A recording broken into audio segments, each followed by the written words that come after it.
रुपालीला सकाळी सकाळी कॉलेजला यावं लागतं, कंटाळा तर लई येतो, पण कॉलेजचं एकच वर्ष राहिलं त्यामुळे ना मी एक पण दिवस मिस नाही करत. नंतर कॉलेजचे दिवस आठवतात. आज कॉलेजला लोकशाहीर अण्णाभाऊ साठे यांची जयंती होती आणि लोकमान्य टिळक यांची पुण्यतिथी होती.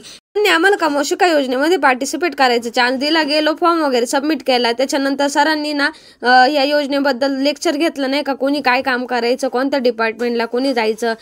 लेक्चर वगैरे झालं. घोटीला आले. घोटीला पाऊस काही नव्हता, पण आहे ना वातावरण नुसतं काळ काळ झालं होतं. गेले मस्त कटलरीमध्ये आणि मला थोडं सामान खरेदी करायचं होतं, कारण खरेदी वगैरे केली. तब्येत जरा खराब होती, मग मेडिकल मधून गोळ्या वगैरे घेतल्या आणि उम्या भाऊच्या शॉपवर जायचं होतं. त्याचं काही लक्ष नव्हतं माझ्यावर, पण फोनवर बिझी होता. कवर 5-10 मिनिटं त्याच्याकडे बघत राहिले. त्याच्यानंतर बघितलं, म्हटलं फुल बिझी माणसं आहे नाही का. मला म्हणे हा मावशी पार्लरच्या क्लासला जाते मी. तिथं गेले तेव्हा तिची प्रॅक्टिस चालू होती. तुम्ही नक्कीच व्हिजिट करा हर्षदा पार्लरला.